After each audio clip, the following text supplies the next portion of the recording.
Beloved, let us agree at the outset. We are not gathered to study a doctrine, to refine a set of phrases, or to master a subject. We are here to acknowledge a living presence. The Holy Spirit is not a topic. He is companionship, one who walks with you, speaks within you, and abides as comforter, guide, and quiet joy. And I will pray the Father, said the Master, and he shall give you another comforter, that he may abide with you forever, for he dwelleth with you, and shall be in you. John 14, 16, 17.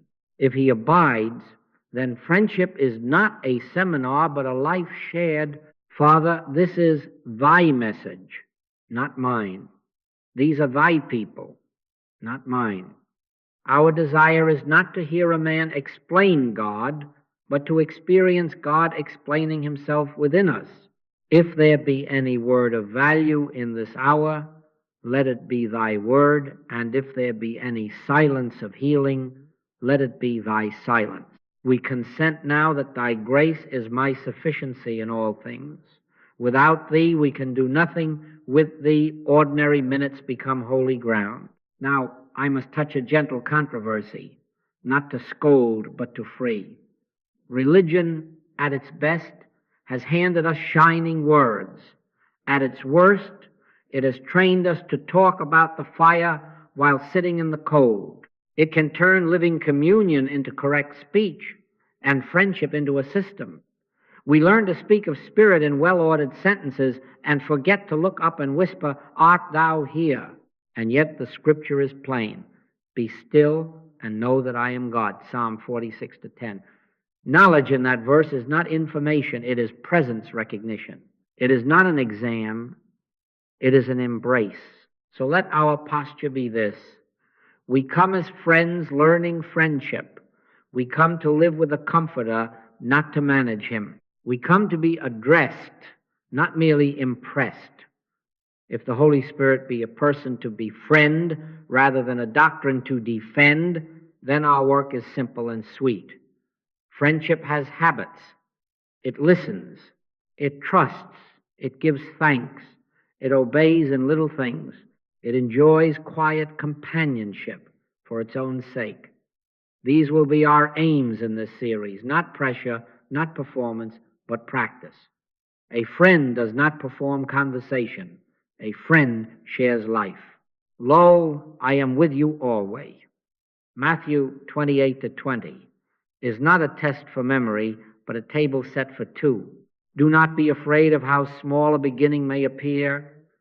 A friendship begins with a glance, a nod, a shared silence. So too with the Spirit. A moment's inward turning, a whispered Father, a breath that says, "Here am I," and the atmosphere changes. Believe it or not, 10 seconds of honest acknowledgement is worth more than 10 pages of perfect theology. Thou wilt keep him in perfect peace, whose mind is stayed on thee, Isaiah 26-3. Stayed, not strained. Stayed, not staged. We are not here to make something happen. We are here to let God be God in us. Let us set our expectation rightly.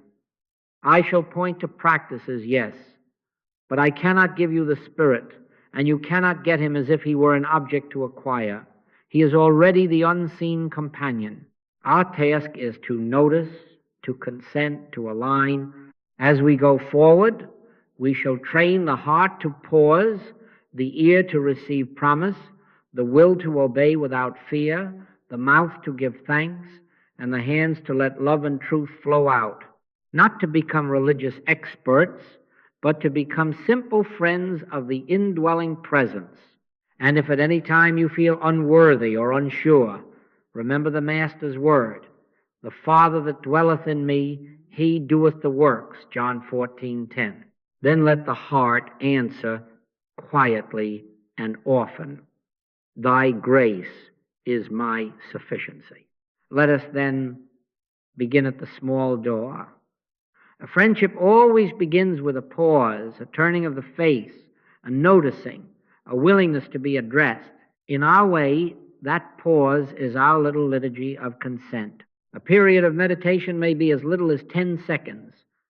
Yet those 10 seconds honestly offered shift the whole day from self-direction to God direction. Without such a pause, it is as if we were going to do something of ourselves.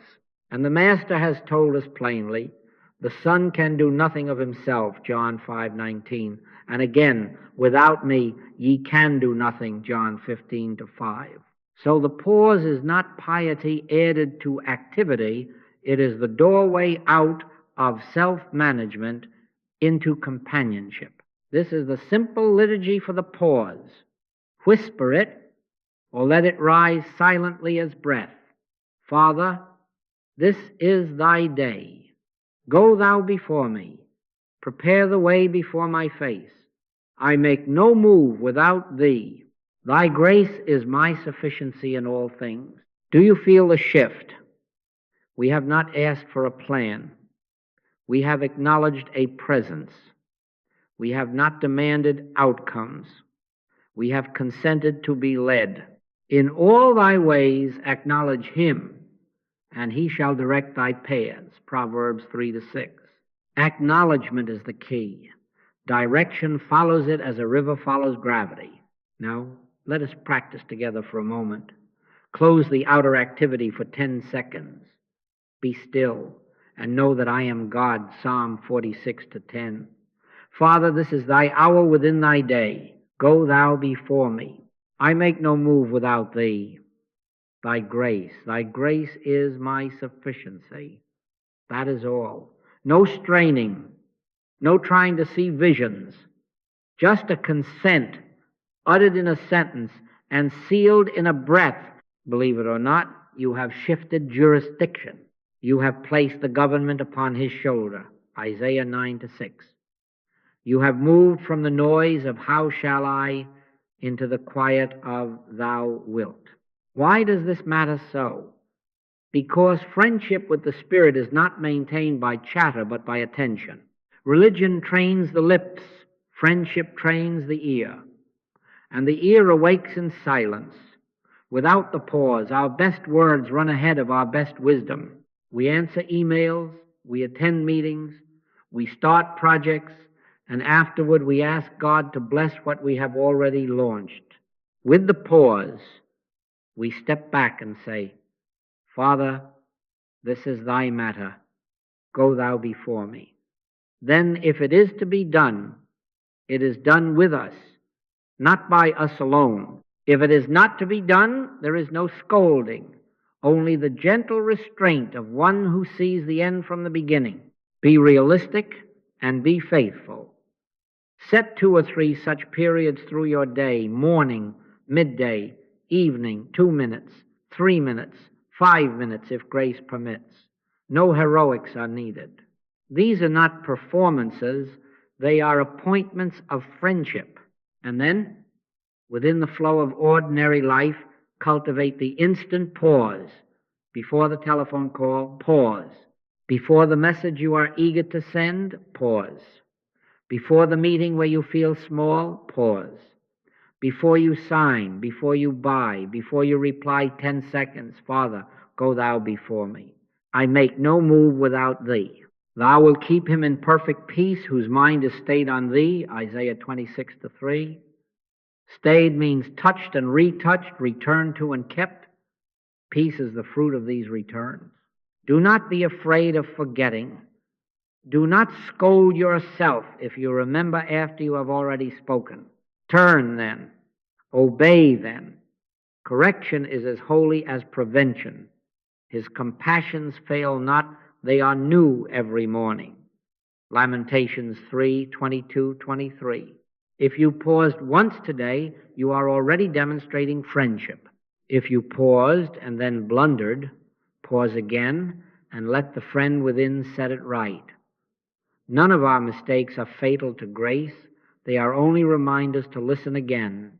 Make no move, at least make no important move without that inner nod. When you do not perceive it, be still. When you perceive it, proceed without fear. This is not superstition. It is companionship.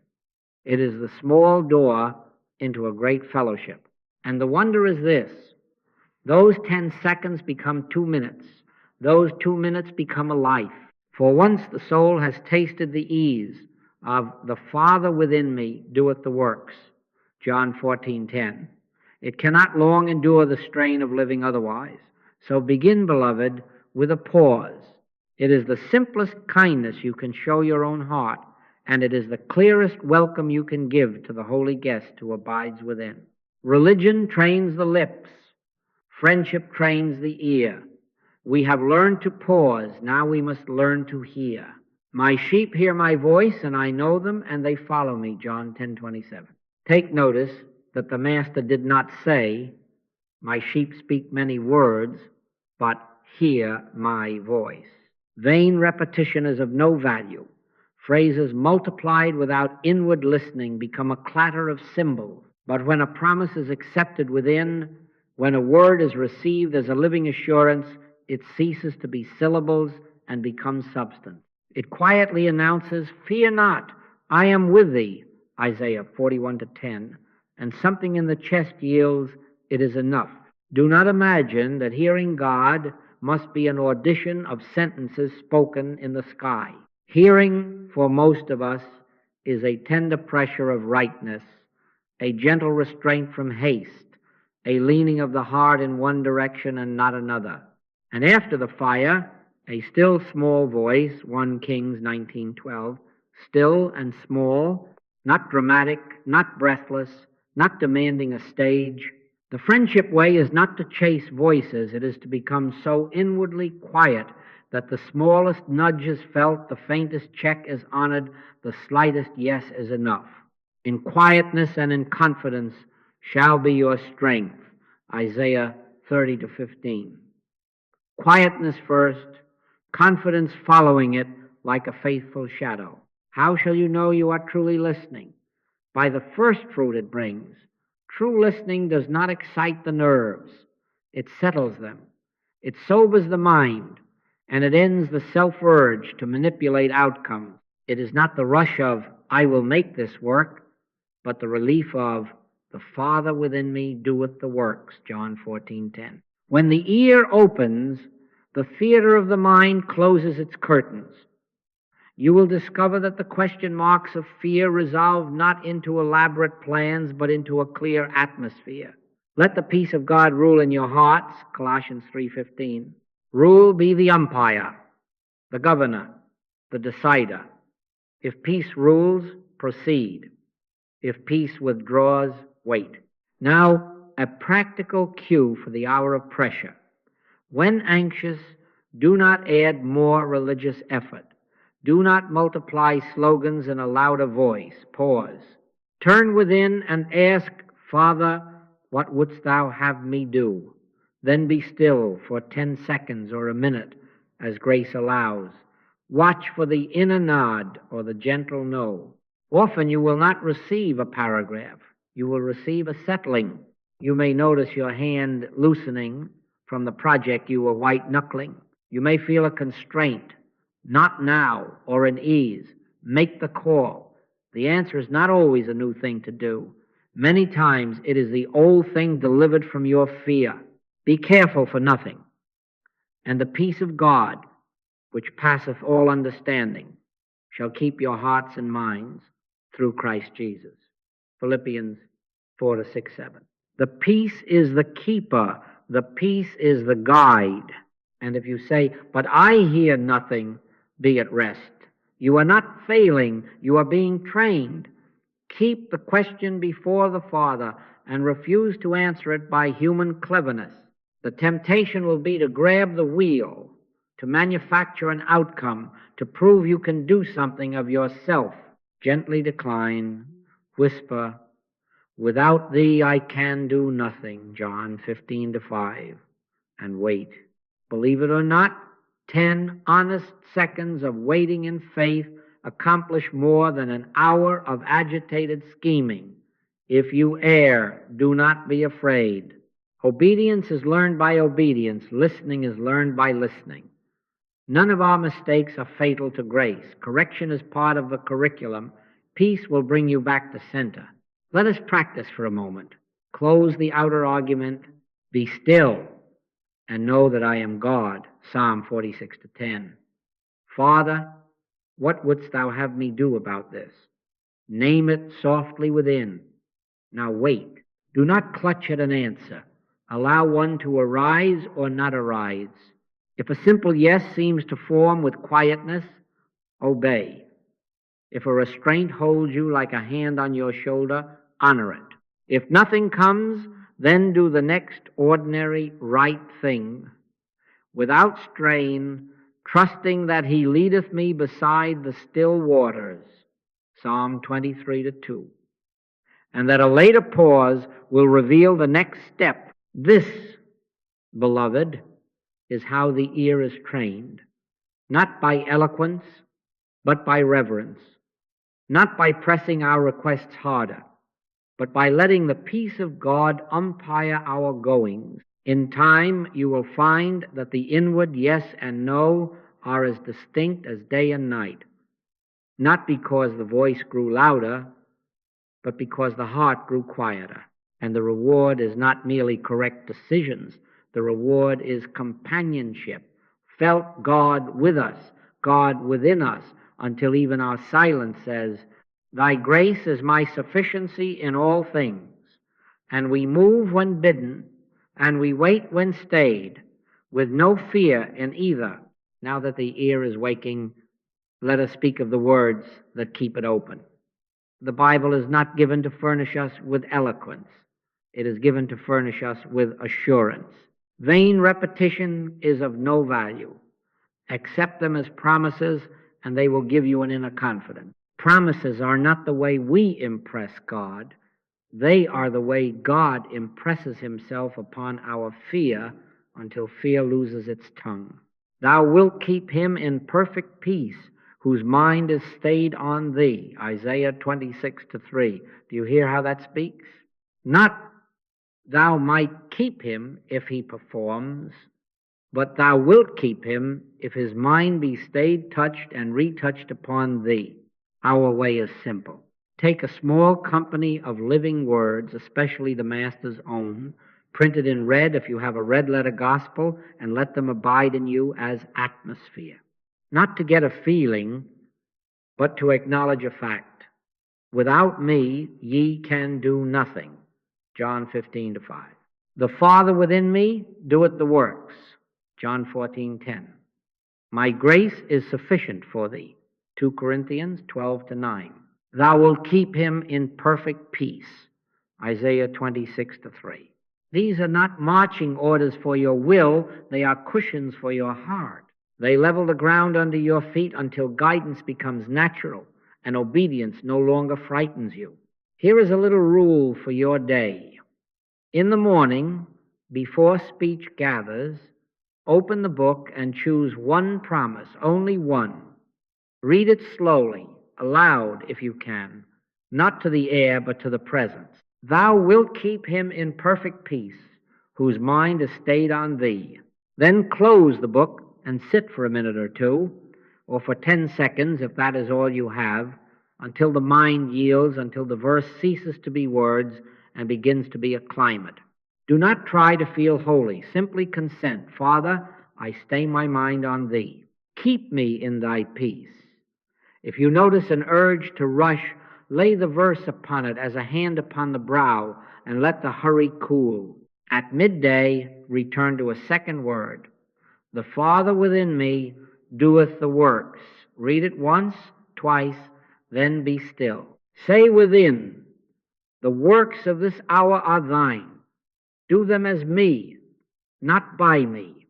Wait 10 honest seconds. Guidance flows best through unclenched soul.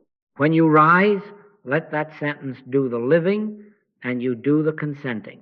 The result will not be a trumpet blast. It will be a quiet confidence, all out of proportion to your nerves. At night, before you cross the threshold of sleep, let the third word tuck you in. My grace is sufficient for thee. Or if your heart needs humbling and lifting at once, without me ye can do nothing. Read, then lay the day upon it. Without thee I did nothing. With thee all that was worthy was thine own doing. Thy grace is my sufficiency in all things. Rest then, not in your performance, but in his promise. Let the mind yield. And if a review of the day begins to accuse you, place the promise between the accusation and your heart and watch the accuser fall silent. Why do we do this? Because promises received inwardly become the very air in which companionship is recognized. When the mind is stayed on a word that cannot lie, the inner yes and no cease to compete with 1,000 lesser voices.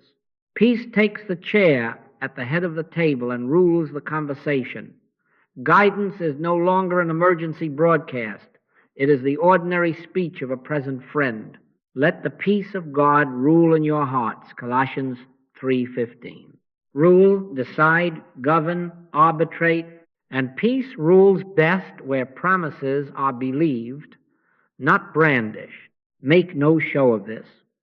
Do not multiply verses as if to bargain for results. One promise lived is worth a chapter recited. Read it slowly. Sit until the mind yields. Rise quietly and let it work in you and as you. In time you will discover that you have stopped trying to hold on to God and that God is holding you. The verse will have become a presence. The book will have become a voice. And the friendship will feel less like our reaching up and more like his abiding in. I live, yet not I, but Christ liveth in me. Galatians 2:20. Beloved, now we come to the sentence that changes the axis of a life. I live, yet not I, but Christ liveth in me. Galatians 2:20. Do you hear what that means? It is not that God comes as an assistant to our will, lending a hand when our arms are tired. It is not that we labor and he adds blessing. No. Friendship with the Spirit comes to its strength the hour we consent that we are not the doer at all, that the indwelling presence is the life, the mind, the initiative, the action. The Father that dwelleth in me, he doeth the works, John 14:10. Not sometimes, always. This is the end of strain and the beginning of divine action. It is the quiet surrender of governance. The government shall be upon his shoulder, Isaiah 9:6. We cease trying to move people as if they were chessmen. We cease attempting to fix circumstances as if the world were our personal workshop. We stop urging supply as if lack were master. Instead, we consent. Commit thy way unto the Lord. Trust also in him, and he shall bring it to pass. Psalm 37:5. Bring what to pass? His way, his peace, his timing, his evidence that love is here. Our part is consent. His part is doing. Let us make this practical because it is the practicality that proves the friendship. Here is a simple test. If you feel tight, you are doing it. If you feel urgent, you are doing it. If you feel resentful, you are doing it. Tightness, urgency, resentment, these are the fingerprints of the little doer. In that instant, do not argue with yourself. Do not justify the tension. Pause. 10 honest seconds will do. Turn within and say, Father, not I. Live thy life as my life. Think thy thought in me. Speak thy word through me. Act thine act as me. Then be still. It is God which worketh in you both to will and to do of his good pleasure. Philippians 2:13. Notice the order, to will and to do. Even the willing is his gift. You may say, but what of this problem? Must I not act? Yes, you shall act, but act as one carried, not as one clutching. There is a difference you can feel. When the presence acts, the act is simple, clean, and free of inner bargaining. You write the letter, and it is shorter than you thought. You make the call, and you are not trying to win. You are bearing witness to peace. You enter the meeting, and you have no private theater of outcomes. You have a friend. Whether the circumstance bends or holds, your interior remains governed. Let the peace of God rule in your hearts, Colossians 3:15. Rule be the umpire, If peace rules, proceed. If peace withdraws, wait. This surrender does not make you passive, it makes you obedient. It does not make you careless, it makes you careful for nothing. Philippians 4-6. It removes the fever from your effort and preserves the fruit. Believe it or not, when you stop trying to make things be, you begin to witness what already is in God. Supply ceases to be something chaste, it becomes something expressed. Forgiveness ceases to be a duty wrestled from the will. It becomes mercy flowing from a heart no longer defending its own throne. You find yourself surprising yourself, gentler than you planned to be, firmer than you dared to be, wiser than you studied to be, because he that is within me is greater than any demand upon me. We will not master this in a day, and we are not asked to. We are asked to practice. Many times each day, ask quietly, who is living now? If you find the answer is, I am, return to the pause and lay down the tools. Whisper, not I, Christ in me. Then take the next step with no push inside. If you catch yourself picking it back up, lay it down again. Correction is holy.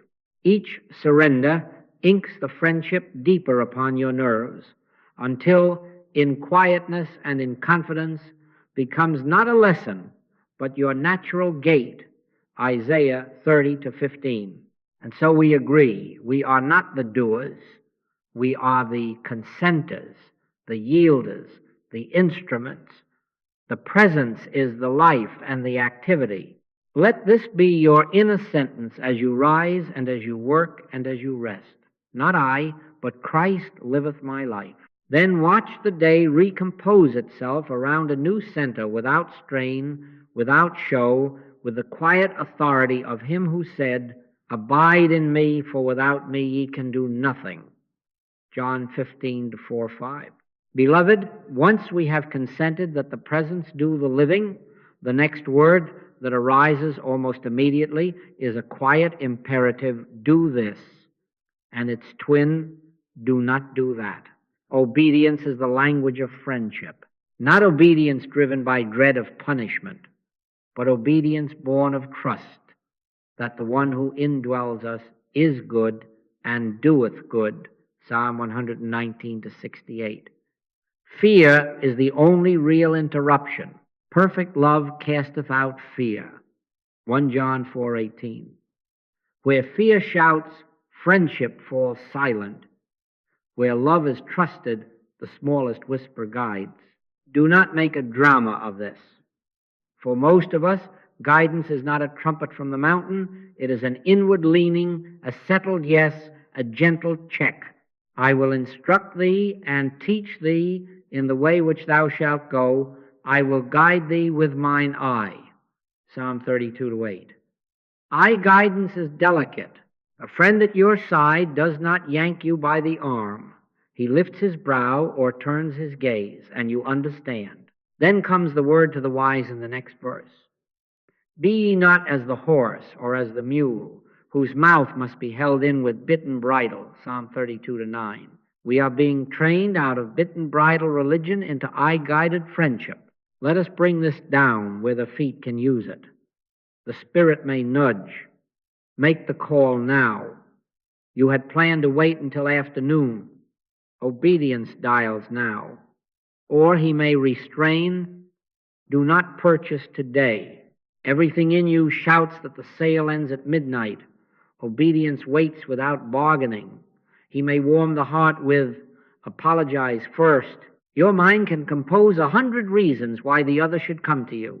Obedience crosses the room. He may counsel, be silent here. You could have won the argument.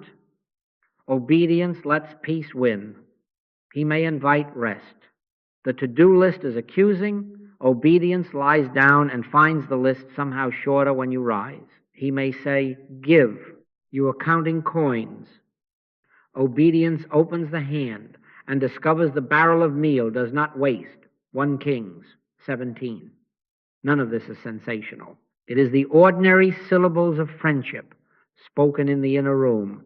But you ask, What if I mistake my own thought for God's?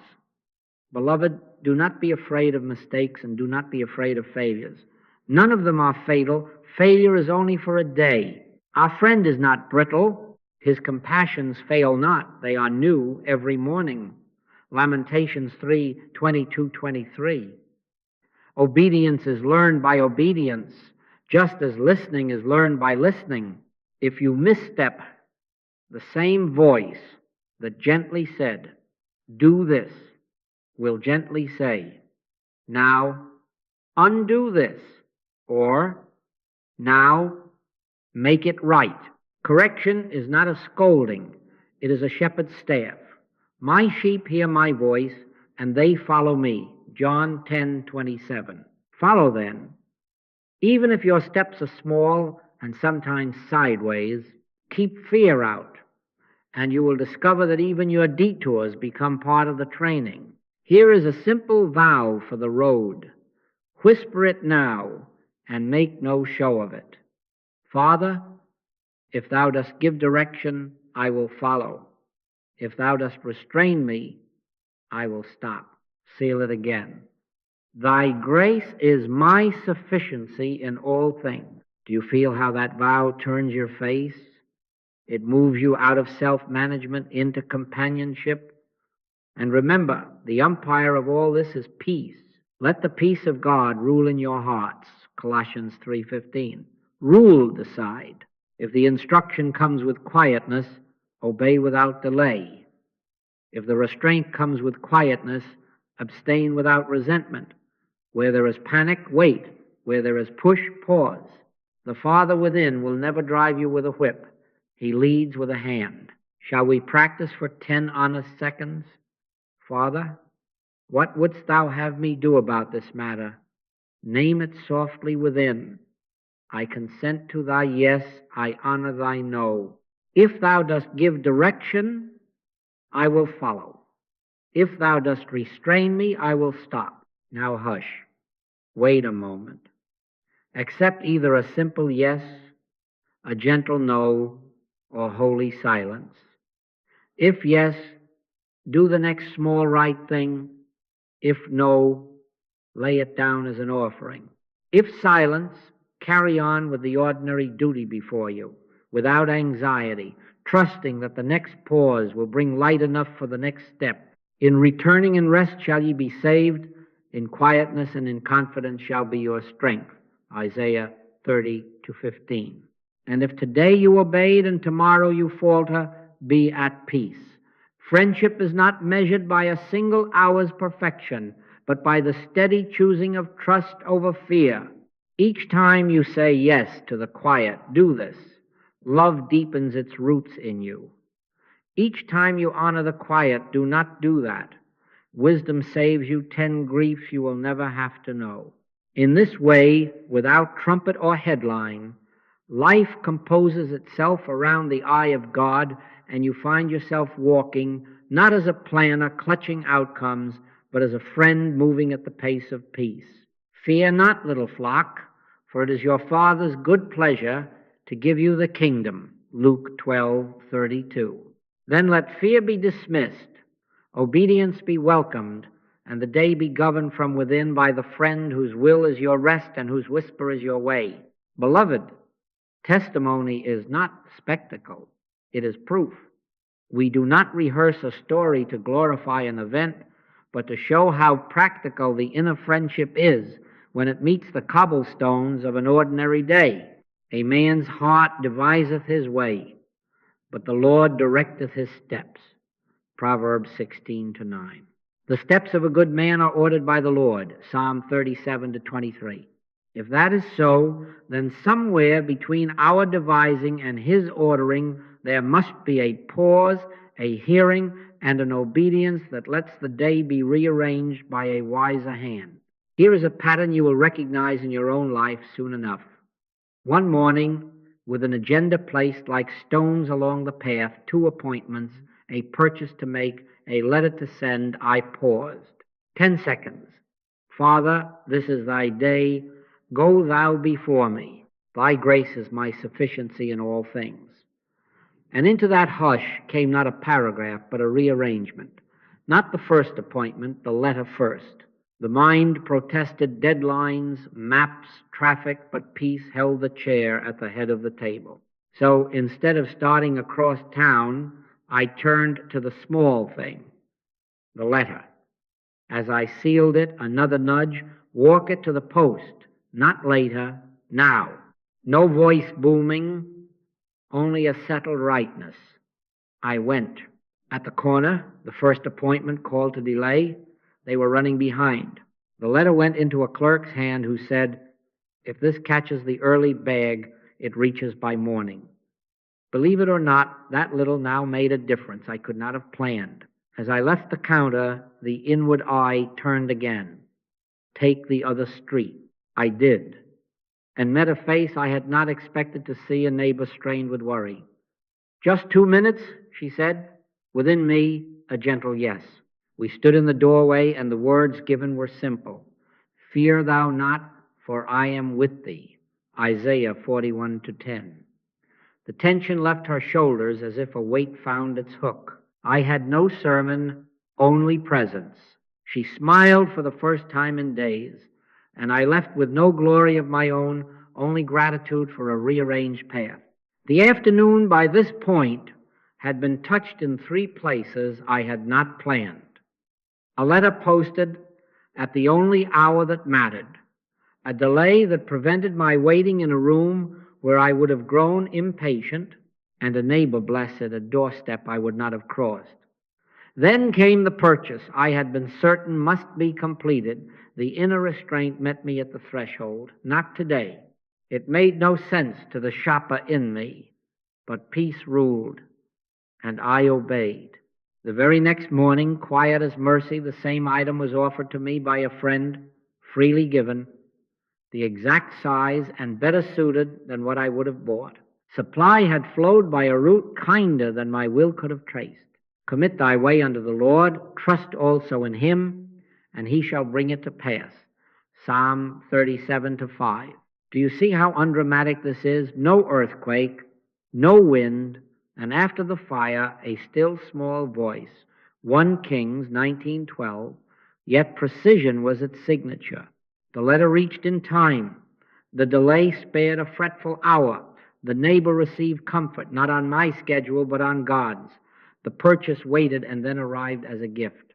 This is what I mean when I say the Spirit is not dramatic for drama's sake. He is practical companionship. He attends to the common stairs and the crowded street, the desk and the doorstep, with an accuracy that humbles our cleverness. Now, let this be your watch in the coming days. Do not hunt miracles, attend to peace. Expect the small, exact kindnesses that only a friend could time. A call arriving the moment strength thins. A word remembered just as harshness gathers. A door not opened that would have led to sorrow. A bill paid from a source you did not calculate. A misunderstanding that never happens because silence was chosen. A chance meeting that is not chance at all. Let the peace of God rule in your hearts. Colossians 3:15.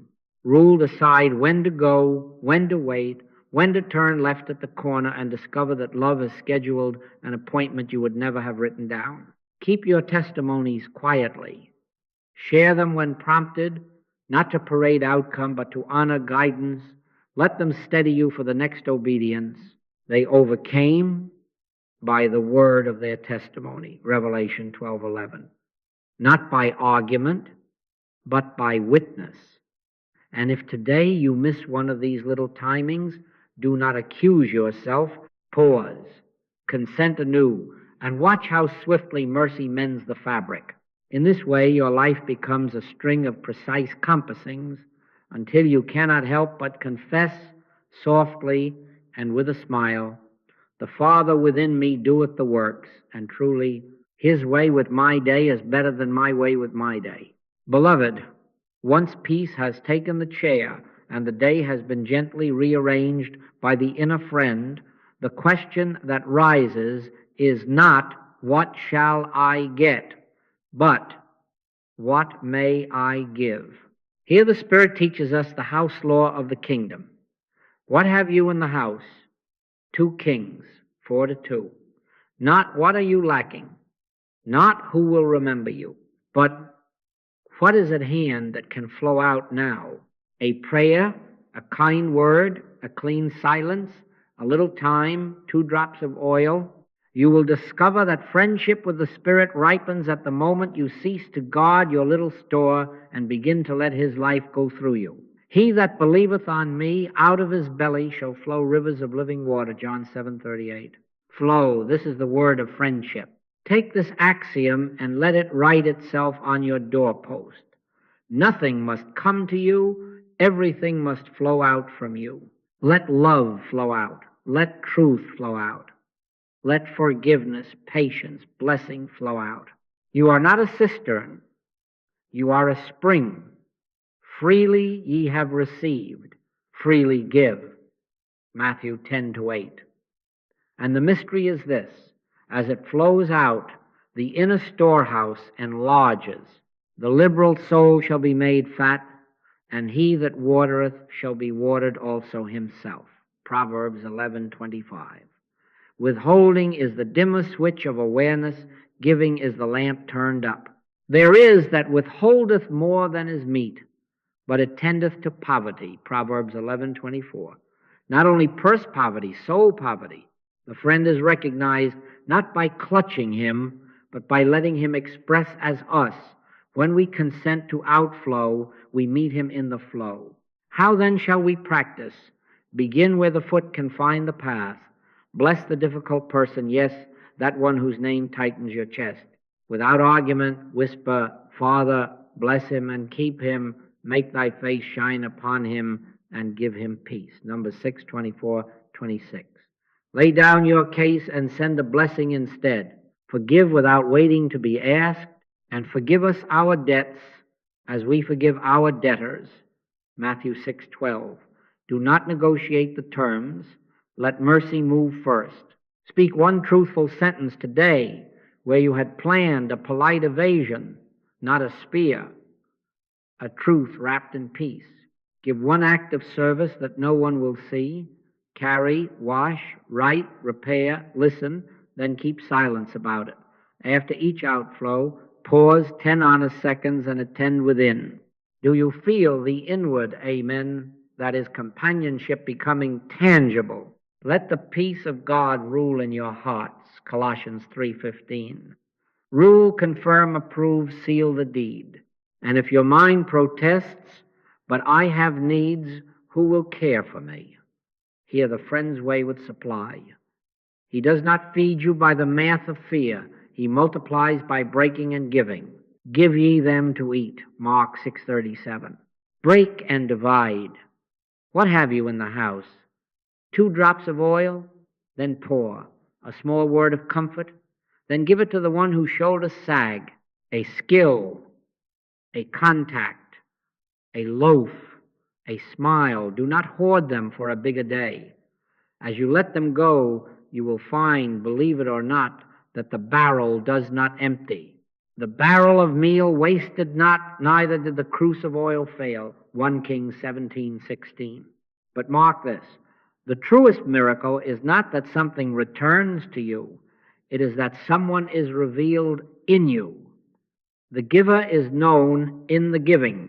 Let us make a little liturgy for this very day. Choose one hard face and bless it now. Choose one offense and forgive it now.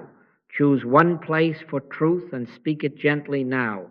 Choose one humble service and do it now. After each, stop 10 seconds. Father, thy grace is my sufficiency. The Father within me doeth the works. Then listen for the quiet inner nod. If peace holds, you have touched the hem of his garment. If unrest stirs, return and make it righter or quieter. Correction is grace. Do not wait to become rich in any currency before you give. What have you in the house? A prayer you can breathe? Breathe it. A silence you can keep? Keep it. A kindness you can spare? Spare it.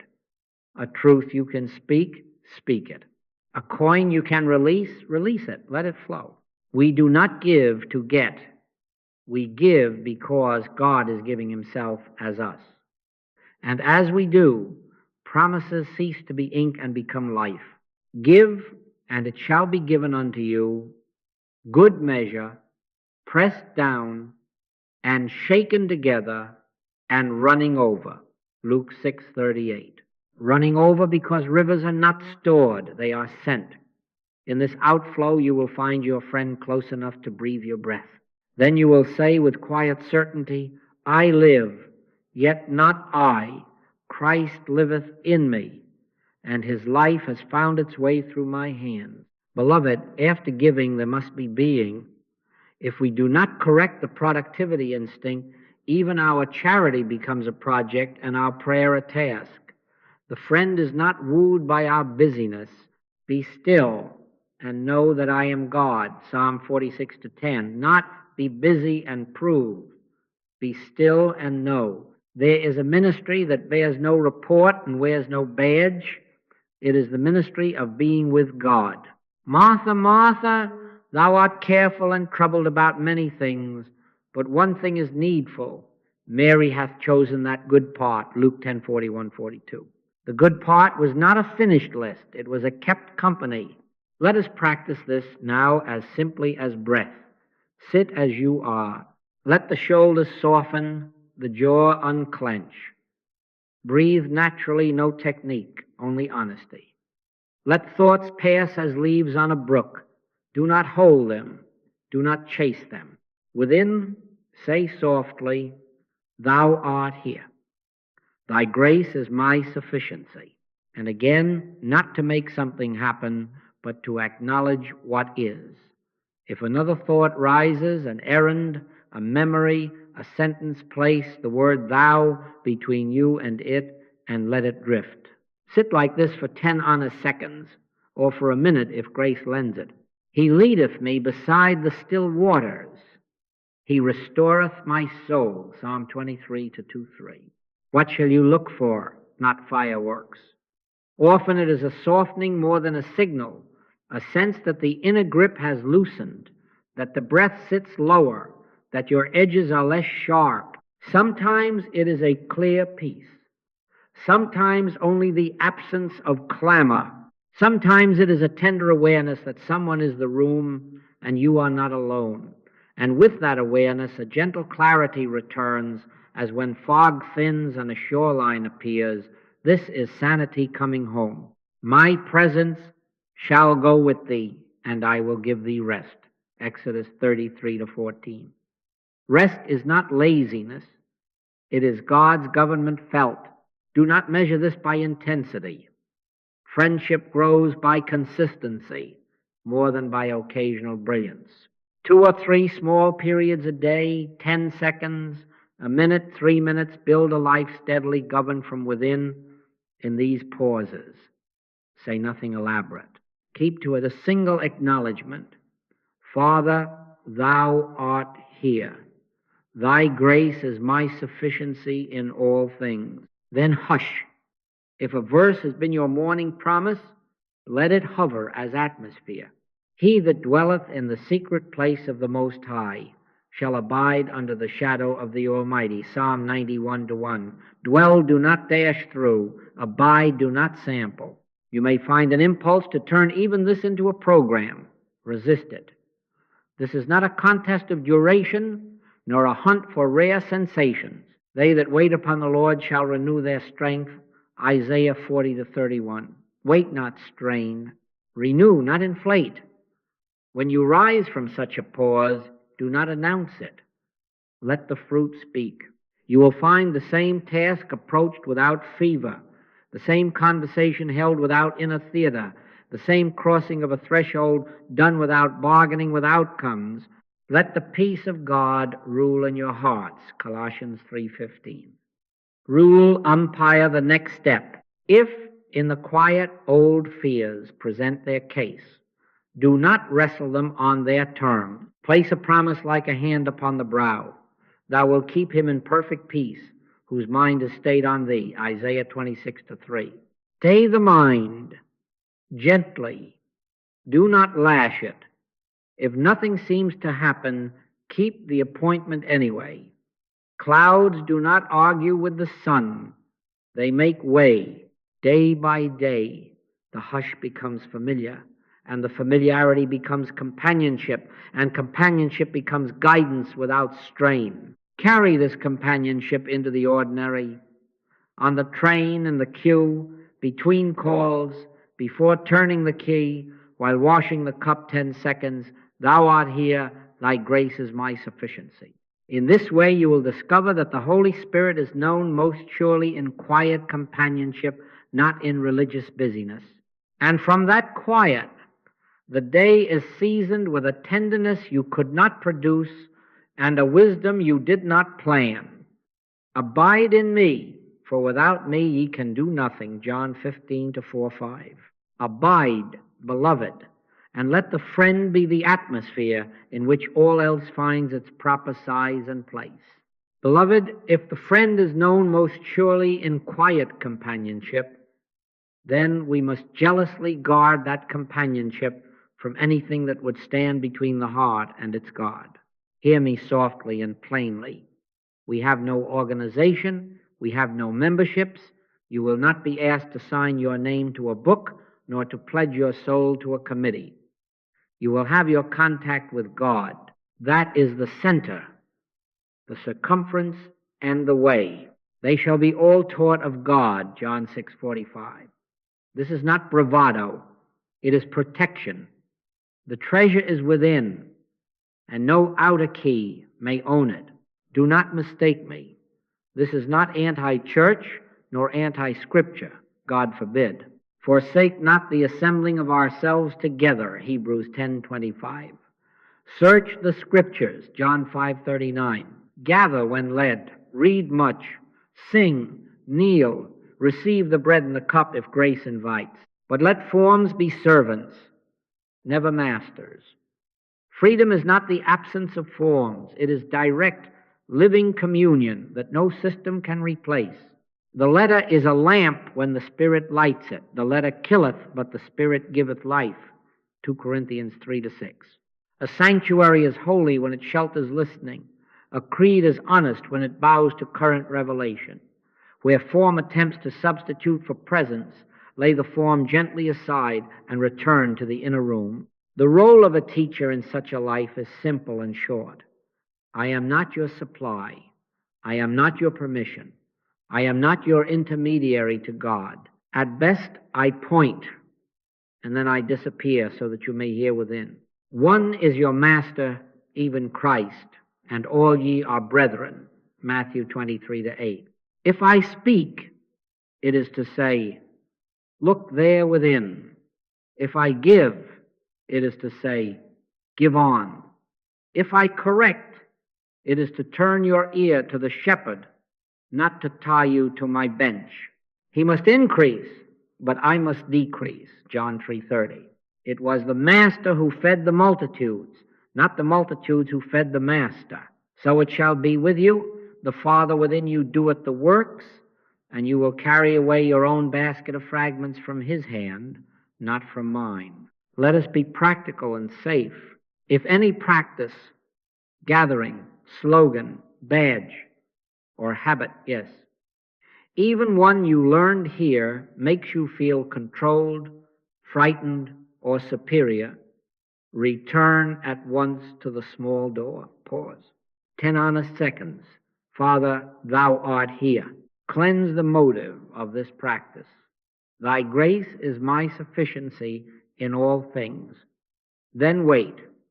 Let peace decide whether to continue, to amend, or to lay it down. Stand fast, therefore, in the liberty wherewith Christ hath made us free. Galatians 5:1. Liberty does not strut, it bows.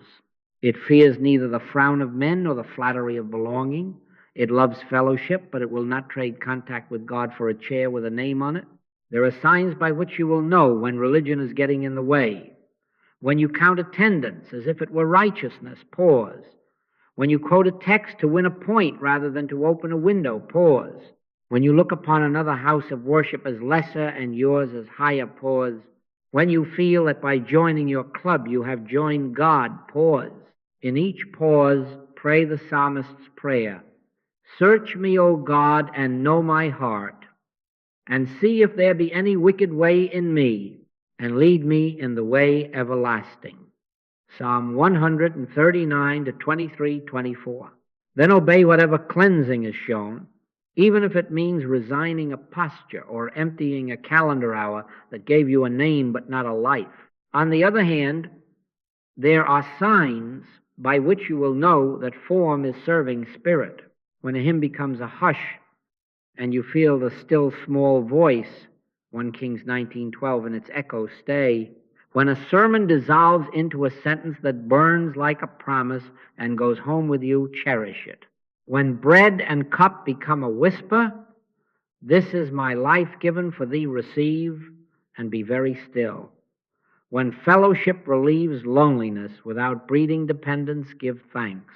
In these things, outer becomes inner, and you are safer in the pew than you ever were alone with your anxieties, because you are with God, not merely with men.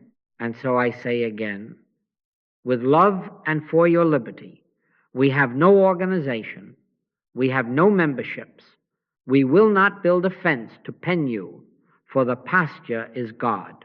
Where the Spirit of the Lord is, there is liberty. 2 Corinthians 3:17.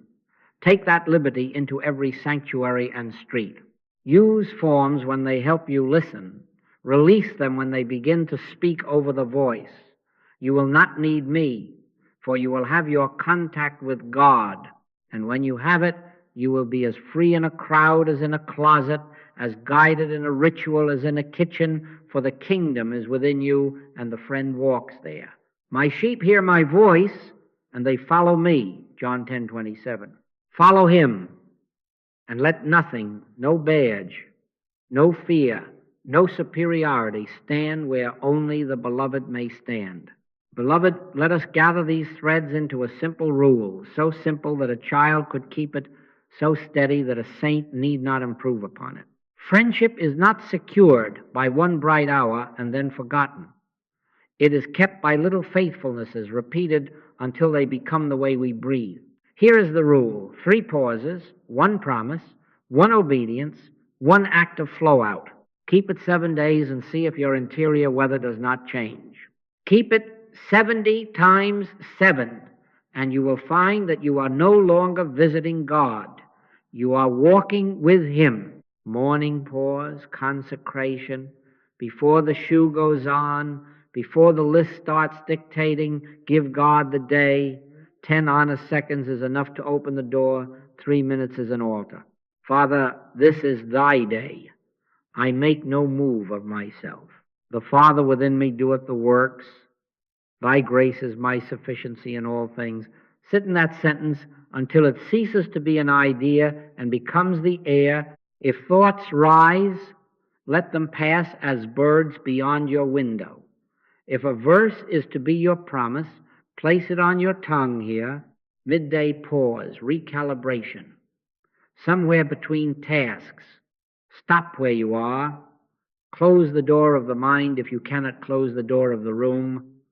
Thou art here. Adjust me to thy peace. Let the peace of God rule in your heart, Colossians 3:15. Umpire the next hour. Decide the next tone. 10 honest seconds, and you will sense whether you have drifted into self-effort or are still moving under eye guidance. If drift has begun, return at once with a whispered, without thee I can do nothing. With thee all is ordered quietly. Evening pause, gratitude. At the day's last lamp, set a chair for remembrance. Do not count victories as your own. Name them as mercies. Father, thou hast kept me. Thou hast also given me the shield of thy salvation, 2 Samuel 22:36. Thank him for 1 protection seen, 1 timing felt, 1 word spared, 1 kindness given, and 1 received. Let thanksgiving seal the door against regret and tuck you under the shadow of the Almighty, Psalm 91:1 for rest. Now, 1 living promise each day. Choose from the Master's red letter words or from the Psalms. Thou wilt keep him in perfect peace, whose mind is stayed on thee. Isaiah 26:3. Fear not, little flock, for it is your Father's good pleasure to give you the kingdom. Luke 12:32. I am the vine. Abide in me. John 15:5. Do not gather many, take one. Read it aloud as if it were addressed to you now. Then sit until assurance, not effort, begins to form. Vain repetition is of no value. Promises received become the atmosphere in which the friend is recognized. Carry that one sentence through the day like a lamp in your breast. Add one obedience. Each day ask quietly, Father, what small yes or small no is thy will today? Expect something ordinary. Make the call. Be silent here. Return that item. Write the note. Do not purchase. Walk instead of ride. Write it down. Not to impress heaven, but to train faithfulness on earth when completed. Mark it with a simple thank thee.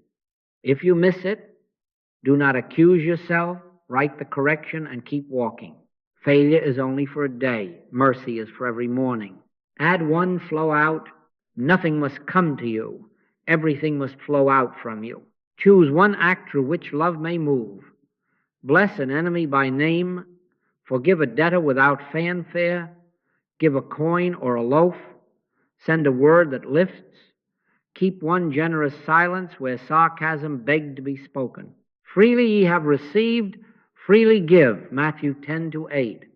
After the outflow, pause 10 seconds. Do you feel the inward amen? That is supply being proved from within the giver, known in the giving. Make no law of this. Make friendship of it. If the day tangles, shorten the pauses, but do not drop them. If the promise seems dry, keep the appointment anyway. Clouds do not cancel the sun. They only veil it for an hour. In time, this little rule will do what only companionship can. Calm your pace, steady your ear, sweeten your speech, and render you useful without strain. Then, almost without noticing, you will hear yourself say with Paul, I live, yet not I. Christ liveth in me. And with quiet certainty you will know that religion systems have not replaced communion, for the friend himself keeps company with you morning, noon, and night. Beloved, let us come to the simple center. Without thee, I can do nothing. With thee, all things are ordered and sustained. I am the vine, ye are the branches. Without me, ye can do nothing. John 15:5. Believest thou not that I am in the Father, and the Father in me? The Father that dwelleth in me, he doeth the works. John 14:10. This is our humility and our assurance together, not a worm's lowliness, but a son's acknowledgement of source. We have learned to pause, to hear, to obey, to let the life flow out. Now let us yield the whole field to the rightful owner. Sit quietly and with me. Make this consecration not with strain, but with truth. Father, live thy life as my life. Take me, use me, govern me.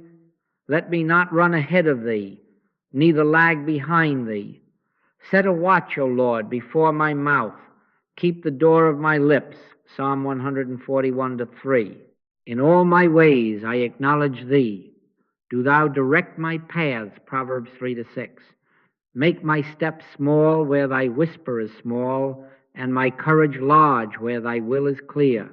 Thy grace is my sufficiency in all things. Do not expect an earthquake as you say it. Expect a government.